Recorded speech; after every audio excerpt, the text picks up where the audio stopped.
question is? What's your question? No, Okay, what's your question? Do you believe that through natural theology we can come to the conclusion of your doctrine of what you consider Allah?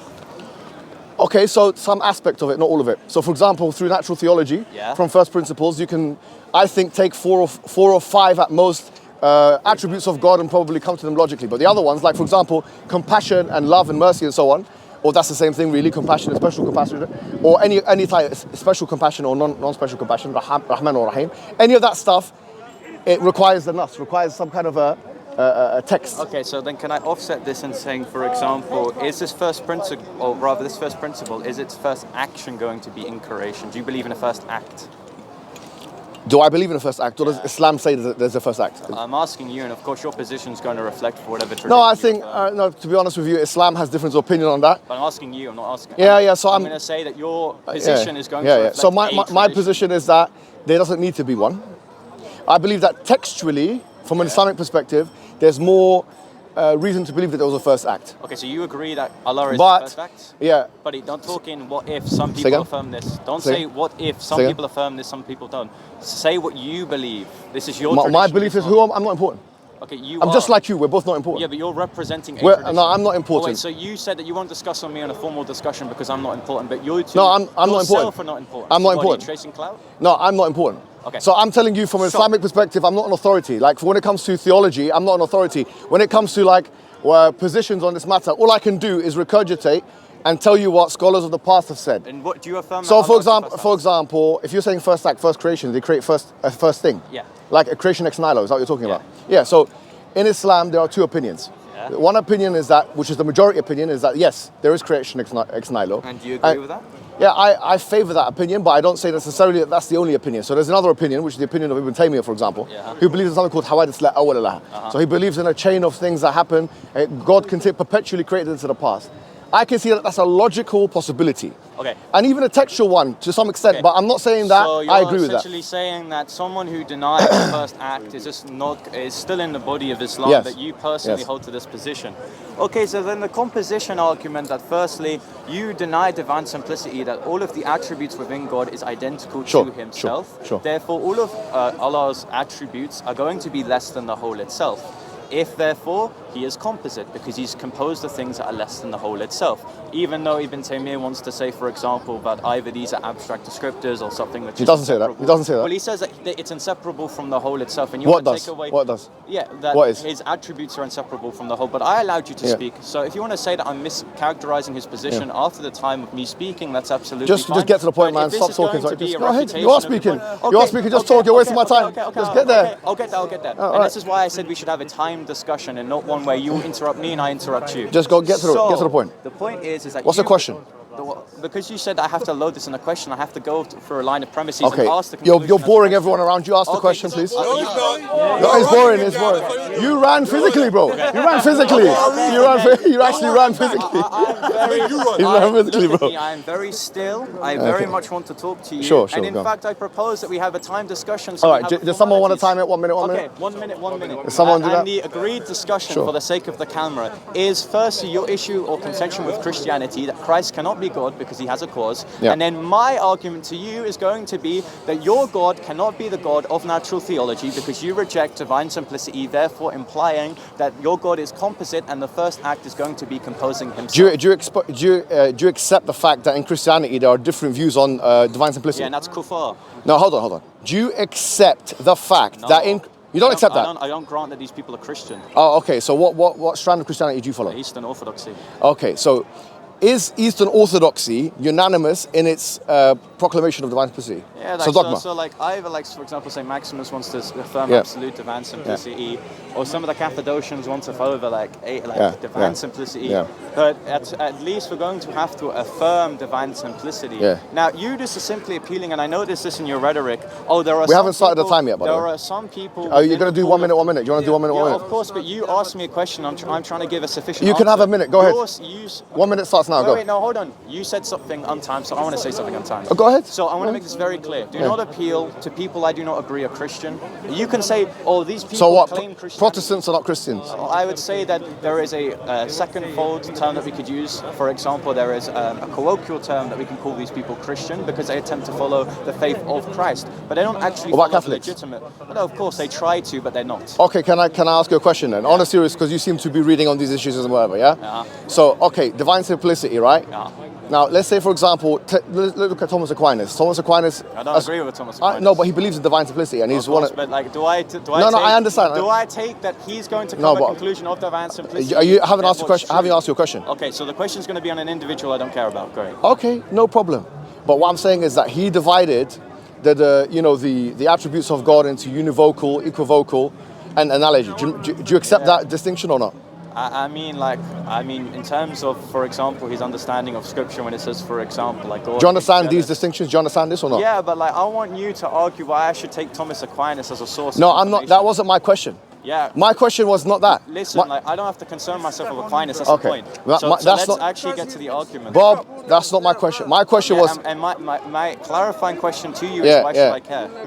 Okay. No. My question is this: when you're discussing the attributes of God, is it okay for you to hold to the distinctions that are held by someone like Thomas Aquinas and or Duns Scotus, or does that make no sense to you? So I'm just going to say that when we speak of God's attributes, the common definition of the word, as to avoid his attributes being non-cognitive, like saying, oh, God has this and is blah, blah, blah. The common definition of the word is the same, but the way that God possesses it is different. So which scholars of Christianity do you accept as authoritative?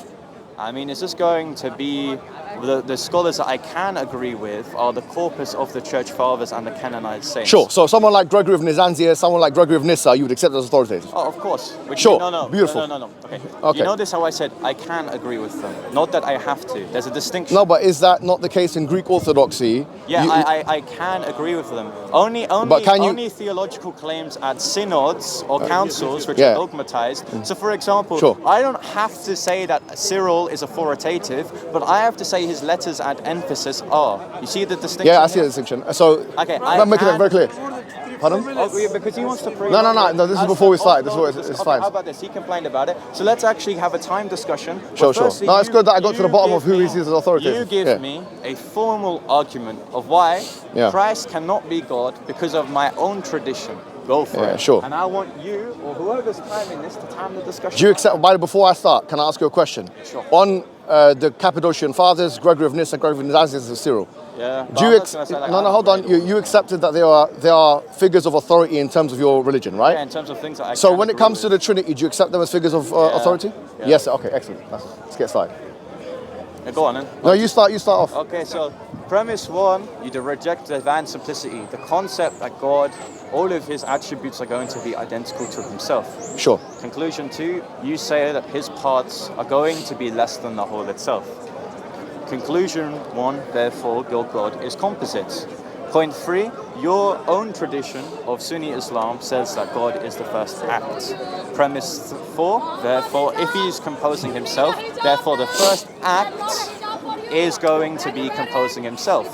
Conclusion two, therefore, if you want to say that Allah is the God of natural theology, this would not follow through because you said that this first principle's first act is going to be created, which within the previous premises had been outlined as, for example, him composing himself. The first act is not creating, it is composing, which therefore means we cannot reason Allah through natural theology. You accept natural theology, therefore, of course, then this is just going to be something which either reduces the explanation. So I'll be honest, I'll need to hear that argument again because I didn't understand it. I'll need to hear that one more time for you because you. No. If you, I'll give him 30 seconds. Can you say the argument again? Well, how am I supposed to? I wasn't even finishing my argument in 2 minutes. How am I supposed to do it in 30 seconds? All right, take a minute. Okay, so take 2 minutes, like we agreed upon. No, take 1 minute. Take 1 minute. You can speak. How about this? For the simple child discussing with me here, we go premise by premise in an untimed situation because I'm not going to have less than 2 minutes to talk in an argument I hadn't even been able to finish. Okay. So you reject divine simplicity, the concept that all of the attributes within God is identical to himself. Premise two, you say that the attributes of God are less than the whole itself. Conclusion one, therefore your God is composite. Conclusion 3. Why does that follow? Because if he is composed of things that are less than the whole itself, therefore we can pick out things which are going to be really distinct from him, which are less than him, which means go that back. they're going to be things that are comprising himself. No, say that again. Okay. Say it again. So what we did... Premise 1, you said that You okay. divine simplicity. So hold on. Now, I want to make this very clear. Let's get this started. discussion is not going to be Mohammed Hijab saying, what is this, define this. All right. It's going to be that he literally said in his refutation of divine simplicity that he understood the argument and it's weak. So he knows it, don't be disingenuous and don't play a definition game, because I'm really not here for it, mate. So you know what I'm saying. So don't be disingenuous to yourself. All right. Continue. All right. So he is attempting. Here's the thing. I've heard it very clearly. And I can tell you for a fact I've been doing philosophy for a very long time. And I'll tell you what, he has not actually put together an argument. Okay. He has put together, hold on. I can tell you that I've heard him twice now, because I wouldn't have said this unless I heard it twice. He said, you believe in such and such, therefore such and such. That's not how a syllogism works at all. That's, by the way, with all due respect, no, that's not how it works. No, it's not. You don't know how to construct a syllogism, okay? You can't say you believe in this, therefore this. Doesn't work like that. It has to be, okay, so you're going to start from a general, go into a specific, hold on. You have done a bad job in creating an argument. Listen. Okay, hold on. Let me speak. You spoke. Is he being timed right now? Is he being timed right now? Oh, time me. Time it. Because here's the thing. I don't like when people transition time to untimed discussions. Sure. You just want to have the talking. Because you think you're the main man. Okay, all right. Do you want to press the button? All right, start again, because I haven't started yet. See, the vine... No, hold on, don't get involved. You ran away. Please don't get involved. Don't get involved. One at a time. Do you need 2 on 1? Is that how it needs to be? I can't speak to 2 people at a time. I can't speak. It's not physically possible to speak to 2 people at a time. Let him go. All right, so are you ready, yeah? Okay. So, let's start with the first thing he said, which is the only thing really intelligible that he said, which is that the proposition of divine simplicity indicates that when you say that something is an attribute of God, it's saying that that's identical to the essence of God. That is what the Mu'tazilis believe, by the way, and that is what Thomas Aquinas believed. Hold on. I'm just speaking to myself. No, don't get involved in my conversation, yeah? I know you're trying to get rude. Don't get involved. Yeah, so the point is this, is that if that's the case, you have to admit today that God is not love. You know why? Because if God is love, is identical to the essence, God's love is also identical to what? To the law of identity, is also identical to his knowledge. So God's love is God's knowledge, and God's knowledge is God's power. You must admit to this. And if that's the case, you believe in a God without attributes. You are, as many Christians would say, pretty much an atheist, because you believe in a deistic God, a non-personal God, a God that can't love, a God that can't be merciful, a God that can't be powerful, a God that, because these things, these descriptors and attributes, when you say that God's power is identical to his essence, if God's power is identical to his essence and his knowledge is identical to his power, it follows God's power is God's knowledge. It follows God's power is God's love. It follows God's power is God's compassion, and so on and so forth. Therefore, you have to admit today that you don't believe in a God that loves. Go ahead and do it. Okay, so is that you conceding time? Okay, good. So your argument, so notice how he didn't really respond to the argument and that we're just moving arguments. I thought we would agree to a structure of we point to one argument, then we point to another once the one has either been refuted or conceded to. But let me entertain it, then also go back to the argument at hand. And why is he looking like he's part of Incredibles right now? We'll never know. So, the first point is that anti-reflex identity does not work within the Trinity. Just as much as, for example, when we say the Son is God, we do not therefore say that whenever we're talking of God, we're talking of the Son, just as much as we say Muhammad Hijab is human, but when we pick out humanity, we're not talking about Muhammad Hijab. That is anti-reflex identity, my friend, and it does not work in the case of the Trinity. My second point is again going to be that we can be apathetic about these things within a syllogism. We can say that because you do not believe in X, therefore you're going to have the position which entails Y. If you reject that God is not composed of parts, therefore he is composed of parts. Do you see the point here? If you reject a negative, therefore you're going to affirm the positive, that is that God is composed of parts. Now the reason why you believe in this is because the essence of God is going to be comprised of things which are less than the whole itself. So he didn't answer my question. He has not conceded to the fact that if you say that God's power is identical to his essence and his knowledge is identical to his essence, it follows that his knowledge is identical to his power by the law of identity. That is a logical law. In fact, one of the most foundational, propositional, logical laws. He's talking as if he's making some kind of an argument. He's not making an argument. He has not conceded to the fact that on his view of divine simplicity, he must acknowledge that God does not love. God is not loving. When you say God is loving, you're using that as a descriptive. It's not actually talking about something with ontological status within God. So he has to now acknowledge, before we move forward, he has to tell me, yes, when I say God is love, when Christians say God is love, according to divine simplicity, it's not true that he's actually love in an ontologically real sense. It's just some words we say. So that would mean that according to us, God is really love, and according to you, God is not love. So let's make that clear first, and then we can move on to other things. Please go ahead. Okay. So I want to demonstrate that supposedly this very foundational principle of identity is just going to pull him into extreme positions. So Hijab, during my time, I want to ask you a question. Hijab, you're a human, yes? Hijab, stop filming for your OnlyFans for a minute and answer You've got your time, be quiet and speak. So, Hijab equals human. Human does not equal hijab. I wonder why. Because anti-reflux identity does not work in the case of the Trinity. Just because hijab is human does not, whenever I say this individual here is a human, he is therefore hijab. I wonder why. Because identity does not work in this way. I can be identical to the divine essence, for example, whilst also, for example, possessing hypostatic properties. Hijab can be identical to humanity, whilst not everyone who is human be identical to hijab. So can you concede that this concept of identity is not sufficient in all things? And I can make the argument for why, in the case of the divine essence, it also does not follow.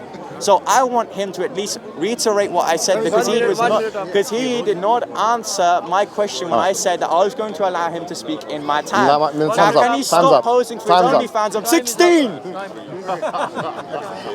Well, I know you're 16. You sound like a 16-year-old. Hijab and pedophilia. They go hand in hand. You're the one touching him, boy.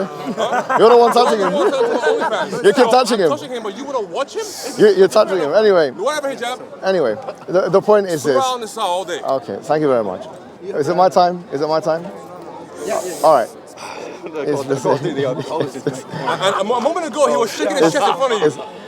The point is if you use it with a universal outside of God's essence. So here is the difference: is if I say that animality or horsiness or any kind of universal that exists within, and then I say X is equivalent to Y, and Y, then yes, there could be a difference. But we're not talking about that. We're saying that if God's attribute, yes, is the same as his essence. We're not using a universal here. This is not a genus or universal that a nominalist can say in his conceptualizing is some kind of thing which is abstract from God. We're saying we're using God to compare him with God. So I'm saying that according to divine simplicity, this is what they say. The divine simplists say that the attribute of God is equivalent to the essence of God. So if it's equivalent to the essence of God, if God's power is God's essence, then and God's knowledge is God's essence, it follows God's power is God's knowledge. It follows and so on and so forth. Which means when Christians say God is love, if they believe in divine simplicity, they're lying to you. That's what it means. It means they don't actually believe in God being love in any real ontological sense. That's it. So can you concede that? Can we move on now? Because you haven't really argued for why the argument follows, right? You're just bringing a case of identity, that being anti-reflux identity, then already assuming it applies to the Trinity, by then saying an arbitrary criteria of this identity being in play is that a universal has to be the thing that we're talking about. I again don't have to concede to this, you have to argue for it. You notice how for someone that was picking out my poor debating skills, he already runs from an assumption, from an argument he's already ran away from. He ran away initially from an argument against composition, then ran to my position whilst having an argument that assumes a principle of identity to which I don't agree to. So I want Hijab to argue for why this thing actually follows. You were just being apathetic and saying it's not in the case of a genus, therefore it has to be in the case of a particular, for example, that anti-reflux identity does follow. I want him to argue this. You just said I can't play on negatives in order to pose a positive, therefore he has to do the exact same thing within his argument. Now, again, why does he keep on posing? I want to know. I don't want to talk about pedophilia because it's a moral argument. Time's up, man. You can talk about pedophilia you like. That's what they do when they lose debates. They have to talk about pedophilia. Okay, let's get started. Look, at the end of the day, I was making it very clear, all right? If you believe by the law of identity that God's power is God's essence and God's knowledge is God's essence, it follows God's power is God's knowledge. This is in a GCSE way for you to understand. I know you're a GCSE student. Trust me, if you are my A-level student, and I know I've got 6 degrees, one of the most qualified men in the world actually. But having said that, sells fake degrees. No problem. Put that to the side if you think that. Go and ask the University of Oxford, go and ask the University of Birmingham yourself. No problem. Here's the thing. If I was teaching him in school, I'd give him a C+ for effort. Your face. You get a C+ for effort. You get a C+. Yeah, you can. You could be an extra. I'm an actor. You could be an extra. Hollywood, baby. We can get the hot water in the coffees and stuff like that. But here's the point. Yeah. The point I'm making to you is, if you can't concede this, we could just move on. I didn't say anything about the Trinity. It gets worse if we talk about the Trinity. Way worse. Way worse. But go ahead and tell us that God is not love. Go ahead. Well, no, because again, okay, listen, okay. He's saying that this principle of identity, which he hasn't even named, by the way, he's just saying this thing of identity that everyone knows about in GCSE level, that he hasn't argued for in the case of the Trinity, follows that therefore he does not possess attributes. Again, what I'm contending is the fact that, yes, I agree that these attributes are identical to God's essence. I do not believe, although, that that God is going to equal his attributes. It's anti-reflux identity. Hijab is human. This guy's human, he's not hijab. That's the point. You have to argue these principles whenever you apply it to a particular thing. You've just been apathetic. It is not in the case of a genus or a universal. We're talking about a particular, therefore it follows. It doesn't. You're just saying in some cases, in this case, it works. Therefore, if it's not this case, it shouldn't work. It's not how you do debating, my friend. It's a false assumption. You want to say you want to move on because you've got poor rhetoric. So far, we've moved to Allah that you believe can be proven of its own merit. Time's up. Look, now it gets worse because I'm going to put him to bed now, sleep, and maybe he's going to get some sexual thoughts. Sorry to say when I say this because I know he loves pedophilia. But here's what I'm going to say. Be quiet, my friend. Be quiet. You keep talking about pedophilia every time you see me. I don't know what the situation is. I don't know. I'm sure I'm not going to bring my kids here. I'll tell you that for sure. I mean, this guy here keeps talking about pedophilia. But anyway, the point. Let me start my time. The point I'm making to you is now. We've said this and he tried to defend it and he has no defense. Because the thing is, he's in a dilemma. If he says that these are actual attributes with an ontological status, then he affirms the kind of composition he wishes to deny. If he says they're not, then he actually falls into a kind of collapse of attributes, which leads to not believing in any of the attributes, including God's love, which means you can't, as Christians, say that God is love. Now, Muslims can say it, so that's, I don't know why you haven't admitted it. Number one. Number two is this. It gets even worse when you go into the Trinity. Do you know why? Because if you say that the Father is God, the Son is God, and the Holy Spirit is God, in that sense, if they are all God in distinct personas, as they say, and as Gregory of Nyssa and Gregory of Nazianzus and his Cappadocian authorities say, I don't know how it could be the case. How could it be the case that you believe in 3 in 1 and 1 in 3, but you don't believe in parts of God? It's absolutely ridiculous to postulate that. You don't believe in, you believe in no composition, but you believe in the Trinity. Try and square the circle for me, my friend. Okay, so again, and he's brought up the essence as it pertains to the substantiations, i.e. the persons. So, Hijab, please answer this question in my time. Hijab, no. Are you equal to humanity? Are you a human? Do you want to answer me? Yes. Because I can, okay, he's bringing this argument. The Son is God. God, therefore, is the Son. The Son is not the Father, because then you either lead into composition or you lead to polytheism. Although we reject polytheism, we say there's one God, therefore it leads into composition. But I want to ask him this, and this makes very perfect sense. Hijab is a human. JC is a human. Is JC Mohammed Hijab? No. Because there's a thing called anti-reflux identity, which I've been begging for him, like all the children that he wants to say can marry adults, for him to say that why does this not work in the case of yourself, but works in the case of the Trinity? Please! Why is that not polytheism? Is it time? He's got a bit of time. Okay. Again, don't be a coward for Allah and resolve the issue of composition. I want you to answer why you affirm that the first act is Allah, whilst also the first action of Allah is to compose himself. Kids nowadays have very little respect. No problem. Let me put this aside. Yeah, I know you do. Oh, shut up, man. It's embarrassing. Look, here's the thing. Yeah, what he's describing, as I mentioned before, I don't think he's been paying attention. He's C grade now, but he can become a B grade if he listens a little bit closer, right? Because here's what I'll say to you. Listen to what I'm saying to you. When you're dealing with a particular and a universal, it's different to dealing with two things with supposedly the same ontological value. So for example, if you say that God's attribute is God, we're talking about God's attribute, we're assuming God's attribute has actual ontological status. And then God's essence has actual ontological status. A nominalist or a conceptualist would say that a universal does not have an actual, maybe a conceptualist will, but definitely a nominalist will not say they have an actual ontological status. There are social constructs in many ways. So if you say that this person is a human, this person is a human, it's not the same, because we're talking about here with attributes and essence distinction, both of which are meant to be real in God. So my point to you again, do you concede, considering this response, do you concede that according to your idea of divine simplicity, God is not loving in a real ontological sense? Yes or no? Wait, okay. So again, firstly, he's assuming that he's assuming that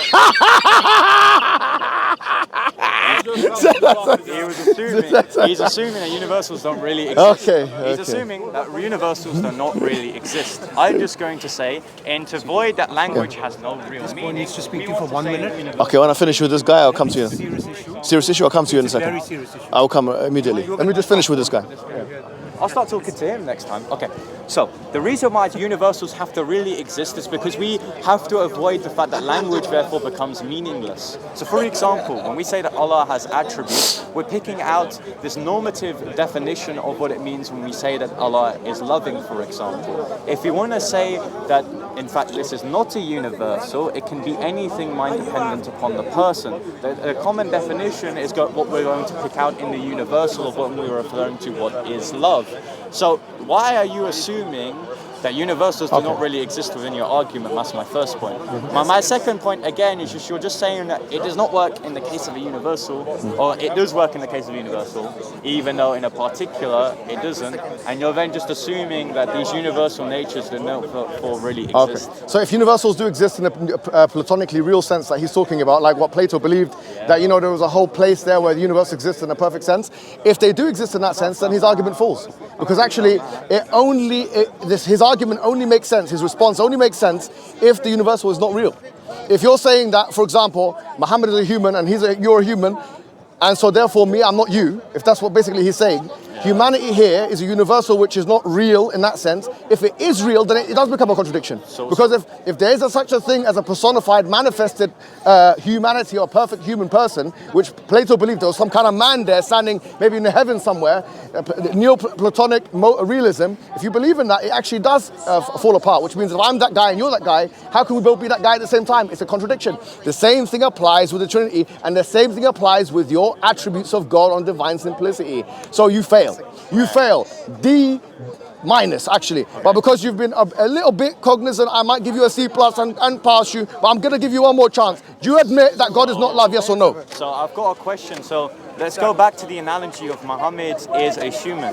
What exactly are we picking out, or what exactly is being invoked when we say Hijab is a human and JC is a human? Of course, there's going to be this common definition that is invoked when we say that these two subjects are the same thing. Just to say that they don't really exist, I don't hold to this Neoplatonic understanding of that there is a perfect can of Coke that really exists somewhere else. I'm just not saying that they have to be conceptual or mind dependent on the person. That's metalinguistic nominalism, which I don't hold to, although you could hold to, therefore meaning that language has no definite meaning. But I want to ask Hijab this. He says they don't exist at all. They don't have any ontological status. Well, that's what you just said on camera, and they'll pick that out. Okay. And again, he wants to answer me when he thinks it's going to better his argument, but when I actually want to ask an honest to God question within my time, he doesn't want to because it will not help him. Now, what is being picked out when we say that Hijab is a human and JC is a human? Okay, that's my time now, yeah? So, has he got a couple of seconds left? Whatever. All right, cool. So here's the point. Here's the thing. I haven't declared my position whether I'm a conceptualist or a nominalist or whatever I am. I'm just basically saying to you that if you believe that, as you've mentioned, that universals do exist, the question would be then, in what context do they exist? In what context do they exist? Is it in a Neoplatonic, real kind of context? If not that context, then what context? In what context does humanity exist with actual ontological significance? So for example, Plato believed that there was a perfect man out there, that we, like human beings, would, connect to it. So for example, what differentiates a sword from a knife? According to Plato, there's like an archetype of what a sword is somewhere, an archetype of what a knife is somewhere, and then wherever corresponds with that is a line. Now, if you don't believe in universals like that, if you believe in universals are real, the question in number one is, in what context are they real? And number two, how is it not now a contradiction? If I say, for example, I'm a human which corresponds to something which is real, and he's a human, that actually does cause a contradiction. So once again, it's been refuted, but he doesn't understand it. If I can say one more time you want, I can try and scaffold it for you. I can try and put it in a syllogism, but I don't think you'll understand. This is your last chance. Is God love? Yes or no on your view? Is God love? Okay, so I'm only going to answer the question if it's not bounded on a framework that I don't have to agree to. So you notice how instead of actually answering my question on his nominalism, he just wants to ask the person which I'm not using these concepts, he is. If he's superimposing these concepts onto me in case of performing a refutation, that therefore necessitates that he's going to have to provide a position on which this argument actually works. I can't suppose divine simplicity when critiquing Allah because I know divine simplicity does not work in the case of Allah. So then I have to ask you a clarifying question in the case of nominalism or universals in order to further our principle of identity in the application of our critique of the Trinity.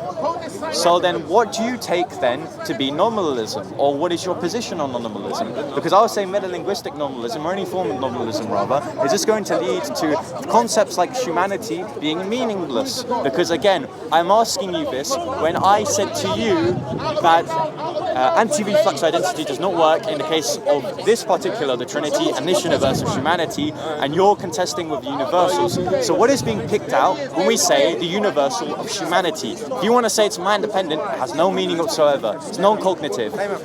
Humanity could mean pedophilia in the case of Mohammed Hijab, which it probably does. All right, so just because you said that, you've lost privilege to talk to me. Okay. Now you can go back on that. Honestly, don't disrespect, because I know you can do it to your dad, you can disrespect your mum at home, you can disrespect your dad, you can disrespect your Uncle Barry. Don't come and talk about pedophilia and stuff like that. Don't disrespect. No, hold on. He started first. I haven't come to you with anything like that. I haven't disrespected you like that. The first thing you said is I haven't. The first thing you said on camera is not not worth your time. Sure. But that's not calling you a pedophile, is it? That's saying you're worthless. So now that you are worthless in my eyes, and you're gonna see my back, know that I've asked him 5-6 times about the love thing. He couldn't answer it once. Go back to your daddy. Maybe he can teach you a couple manners. Go back to your mum. Maybe she'll give you a little spank. Yeah, and maybe he'll get excited about that. And my mum's that's it. Equal. It doesn't matter. But anyway, we'll see it. You can't answer the question. Christians can't answer the question. The only argument they've got is pedophilia. That's not the argument. All right, cool. You can't answer the question. Done now. Go back to your school. Go back to your school. Go back to your whatever. Because you all right, can't cool. defend Allah. See you later. Goodbye. You cannot. Okay. Notice how the agreed discussion. Salam. This is Mikhail, my son. Yeah. This is an issue going on for 8 years. Yes. You're not going to believe it. So, Mikhail and Ismail has a very serious impairment, which is genetic, degenerative.